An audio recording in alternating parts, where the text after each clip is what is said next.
Jonathan Agnew, welcome to another classic view from the boundary. For 40 years, we've welcomed some of the biggest names from across the world to the commentary box to discuss their lives and, of course, their love of cricket. Today, we're going back to 1985 and a balmy August day at Edgbaston. It was England against Australia, with the hosts on their way to reclaiming the Ashes. Richard Ellison took 10 wickets in the game, while David Gower scored a brilliant 215. England won the match by an innings and 118 runs. I was 12th man. It was the last time I wore my England cap. So anyway, good impressions made on the field and even better ones off it, as we received a visit from the up-and-coming star Rory Bremner. With his amazing array of voices, the then 24-year-old joined Brian Johnston for a chat over lunch, and there was a surprise visit for our guest too. Yes, thank you, John. It's a lovely day, in fact. It's very entertaining, and you joined us there at the lunch interval. And interestingly enough, of course, England did take a couple of early wickets, but more importantly than that, we took a couple of early kicks, which is lovely. Some kicks sent in by Mrs. Johnston of Beaconsfield, I think it was, and entertaining also in halfway through the morning session when the England trainer ran on with the bucket and sponge. A nice jam sponge, in fact, which found its way up to the commentary box. And my lunchtime guest today is Brian Johnston. Well, just in case you get a bit of a muddle, that was a voice of a young man who has as many voices as Freddie Truman has cigars. He's had a marvellous year. I don't know if any young entertainer has really had so many appearances on the telly. He's got a radio show of his own, and he does the voices of a lot of cricket commentators, a lot of ordinary commentators, a lot of personalities and so on. His name is Rory Bremner. Rory, in your own voice, very nice for you to come up here. I haven't brought my own voice. Yes, I have got my own voice, sorry. That's I mean, right, do you sometimes find it difficult to use your own voice? No, actually. I think in the early days, I used to do impressions all the time, but now that if you meet somebody at a party, they say, what do you do for a living? And I say, well, I do impressions of people. They usually used to say, oh, go on, let's hear a quick Brian Johnston, or let's hear a quick John Arlott. But now they've usually seen what I've done or heard what I've done, thanks to the record or whatever. And so I can use my own voice much more than I used to in the past. Well, you mentioned the record, 19. Just tell us the story there, because I'm a bit of a squire. I didn't know what the original record was. Well, I don't think many people did, actually. No, the original record was, it was done by a chap called Paul Hardcastle. And what he did, it was a strange thing, because he stitched together a very loud track with lots of rhythm and lots of drums and things like that, stitched that together to some reported commentary on the Vietnam War, done by war correspondents. And the major sort of leitmotif that ran through it was the average age of the combat soldier was 19. 1919. And I heard this record, and I quite enjoyed it, actually, to start with. But then the Richie Benaud impression that I do, which I don't know, maybe, Brian, you and your fellow commentators have heard it. But in it, I do a lot of reported speech, rather along the same lines as the commentary that came from the news correspondents. And so I, in the middle of a Richie Benaud impression, once stuttered. And the two went together rather well. I thought, well, this would be a good idea to actually take Richie Benaud, take all the reported commentary, take the commentators, and put those to the same sort of rhythm track. So I did that for a friend of mine who works in a radio programme in London.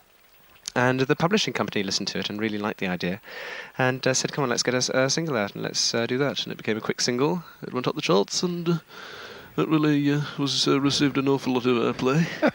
So everything was 19, wasn't it? I mean, you would have had a good one today, because Gooch, how many did Gooch make today? Yes, well, interestingly enough, Brian, the highlights today, apart from those in Ian Botham's hair, were an entertaining innings by Gooch in which he reached 19. Interestingly enough, I think it was Wood yesterday who scored 19. I think they're doing it on purpose, don't you?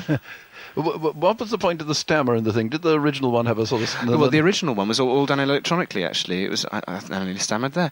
It was electronically. It was... it's a strange machine, actually. It's really extraordinary, because what they can do all sorts of things now in a sound studio. And it was all done digitally. There you are. That's a repetition for you. That's just the needle getting stuck. But they fed the word 19 into the computer. Yeah. And each time you pressed a button, you would get 19 coming out. But if you press it 2 times, you get 19. If you press it 3 times, you get 19. Like this. And this is how they broke up the record, and it sort of made part of the rhythm of the record by doing it in this extraordinary way. And we sold 100,000. 100,000? Yes. That's not bad. What about cricket yourself? I mean, did you play at school? Yes, I was at Wellington and played quite a bit. I only ever, unfortunately, got to second 11 standard. But I did once play age 47 against Harrow. It was a very jolly score, and moved the scoreboard along until, in fact, the umpire told me to get a move on, and I was out next ball. Well, it's one of the things that happens. And no, I used to play quite a bit. I now play occasionally for a side down in Sussex called Hove Nondescript. And that's sort of when I can. It's obviously been very busy this year. But I'd love to play much more. When did you discover this gift of being able to imitate people? I think it was at school, actually. It's the old story about if you ask a lot of impressionists, they always say at school they were imitating the masters or whatever. And I think I did that. I wasn't that much of a sportsman, although I played in sort of second and 11 level. And so I used to spend a lot of time in the back of coaches, and whatever other people were doing, I was doing commentaries. And so I used to do Bill McLaren with all the sort of hello and welcome to Twickenham, and of course it's a really exciting day as you join us for the 33rd game between England and this extremely talented All Black side, and these sort of things. And it grew on from there, and I married really those sort of impressions to the sort of material that I remember hearing as a kid up at the Edinburgh Festival, which is where I came from originally. And that's where I have a more sort of satirical element to the impressions. We're actually appearing now next week, is that right? That's right, yes. I was just up there on Monday and Tuesday having a look around, and I'm doing a couple of shows on the 25th and 27th up at the Assembly Rooms there. And really, I mean, the Fringe has been probably the biggest influence on my career so far, because I did a couple of shows a few years ago. And this was at a time when Rowan Atkinson was doing his first shows up there, and Rick Mayall was doing his first shows. And I think that's the sort of comedy, that's the sort of material, this kind of late-night satire, review, sketch kind of show that's always appealed to me, rather than, you were saying earlier on about a summer season, rather than doing those end-of-the-pier summer season shows. I'm much happier doing something in a sort of dimly lit late-night show at the Edinburgh Festival, because I think there's much more scope for the sort of material that I do, which does, I suppose it does demand a certain knowledge of topical events and what's going on and that sort of thing. How do you set about copying someone's voice? Do you play a tape, backwards and forwards the whole time? Funnily enough, to begin with, I didn't actually. It's just as more and more people ask me to do different voices. In fact, recently, I'm trying to think of a voice I was asked to do recently. Roger Moore, for example. People said, could you do Roger Moore? And what I did, I sort of remembered he was interviewed a couple of times, so I had a quick look.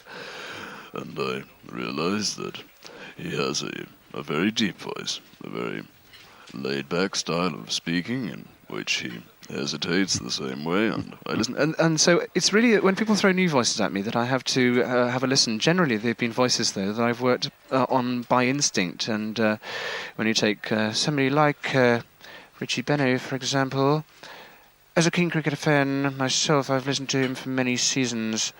And what with him and Jim, I think over the years you get quite a good idea of the idiom and quite a good idea of how they sound, and it went on from there. But I'm actually having to work more at the voices now. Because you're doing television, so do you try and put a bit of visual effect in as well? I mean, do you try and look like them, or...?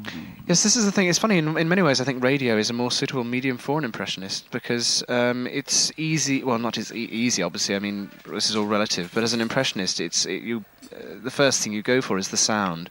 And I think I'm rather distracted by the idea of spending hours in front of a mirror perfecting what somebody looks like. I think nowadays, obviously with makeup and with mirrors, there is a lot you can do with trick photography and things like that, but I'd rather not, actually, because I think you lose a lot of the charm of an impression if you try to look exactly like the person and you have elaborate makeup and things like that. It wants to be a bit more of a burlesque, isn't it? Absolutely, yes, it's much more of a caricature, which is funny because people sort of say, it's like the spitting image thing, people say, is this very cruel impression or whatever.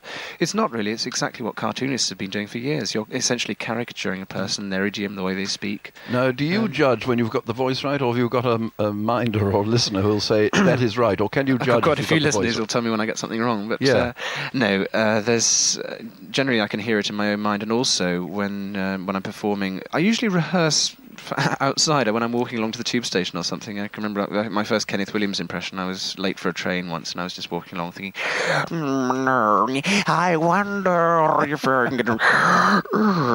and you say, I was trying to do it, Lord. And I was walking along, and gradually these voices... And so occasionally I could turn around and find myself followed by sort of baffled commuters. This is in my college days years ago. Now I don't get up before 12. Well, I do, actually. I have to get up before 12 o'clock.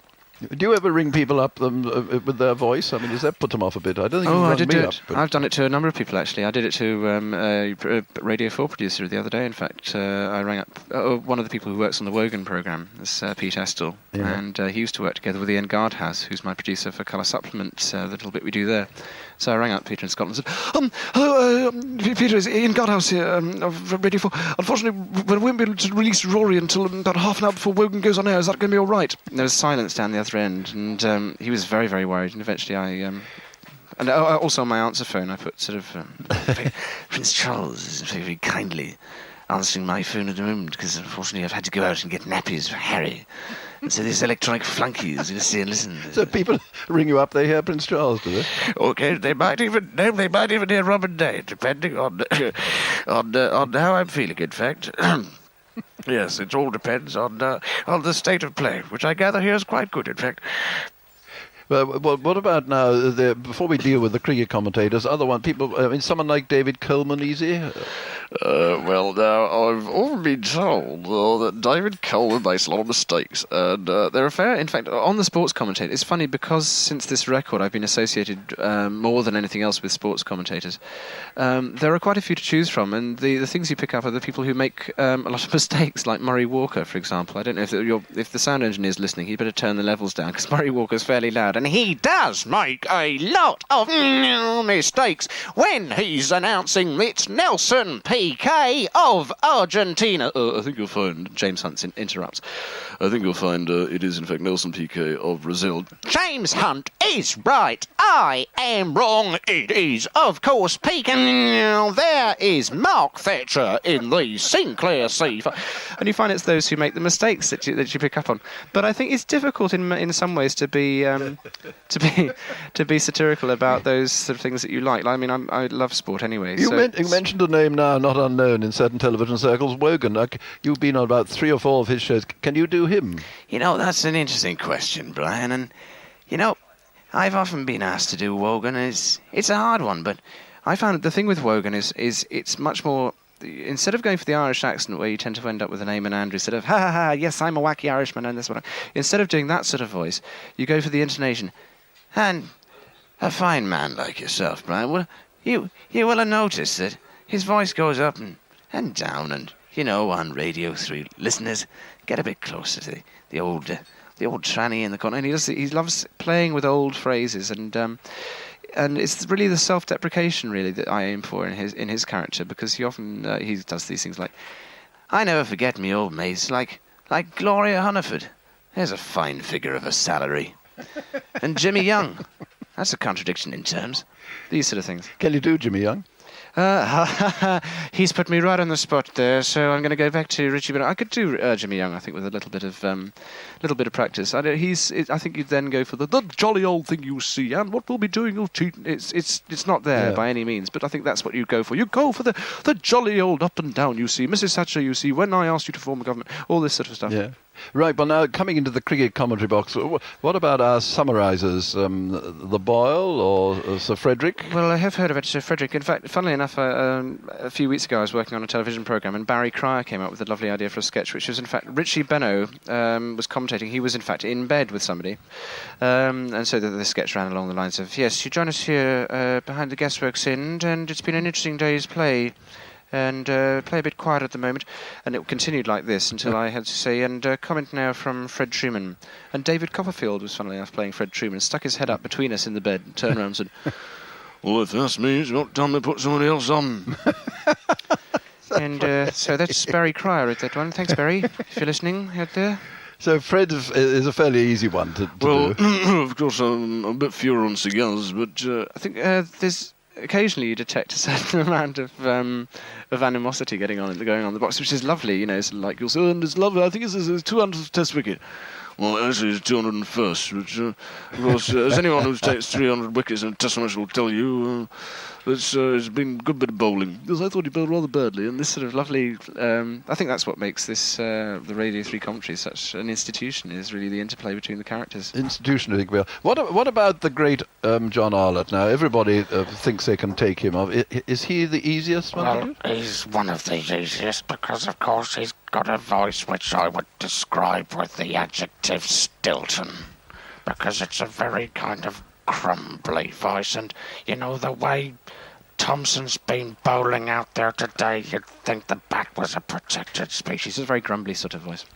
I hope he's getting well. Yeah, actually. I think someone's come in the box. Yeah, don't worry about that. Where are the royalties? That's what I want to know. Oh, what a setup. Oh, my God. Come on in, the real Richie Benno. Oh, my goodness me. Benno, do you recognise yourself when you hear him doing it?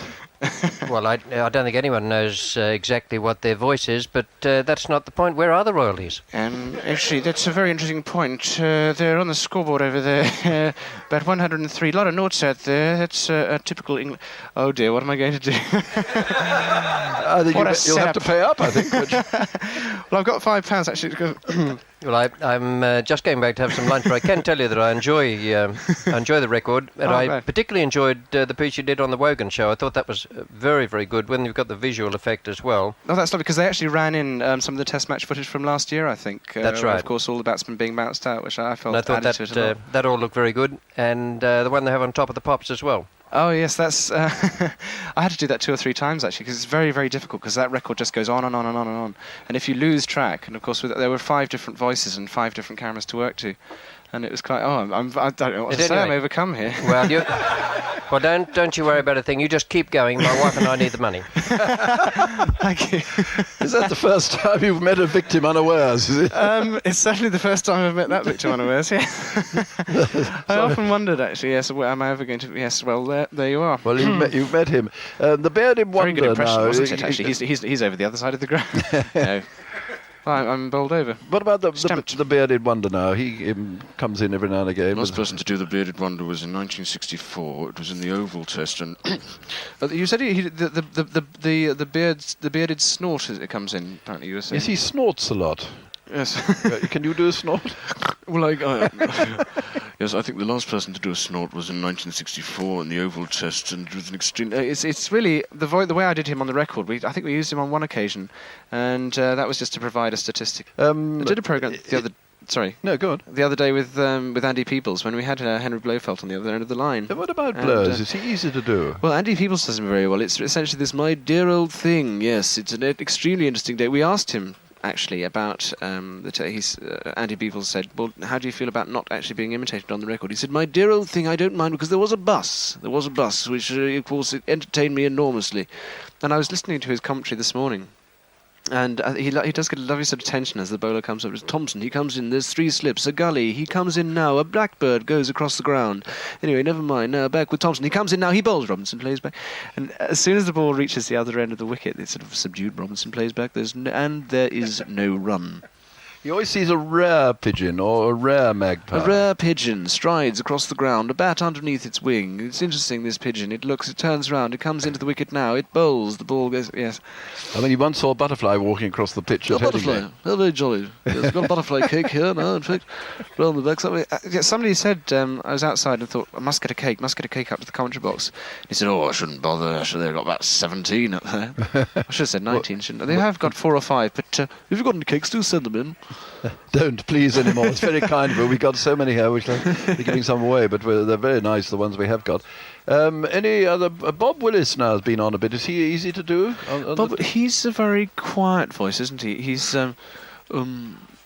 how does Bob Willis sound? Let me think. He's not. I mean, how do you pick up a voice now? You've got to try and think of it. I mean, it'd be easy if I played your record. You could then imitate it. Absolutely. Well, again, more than anything else, it's the intonation. I mean, I'll try to get back to Bob Willis in a little while, but with Sandy Gould, for example, this is, one that I was trying to work out. And you've watched so many news bulletins, and you think, what is it that's special about him?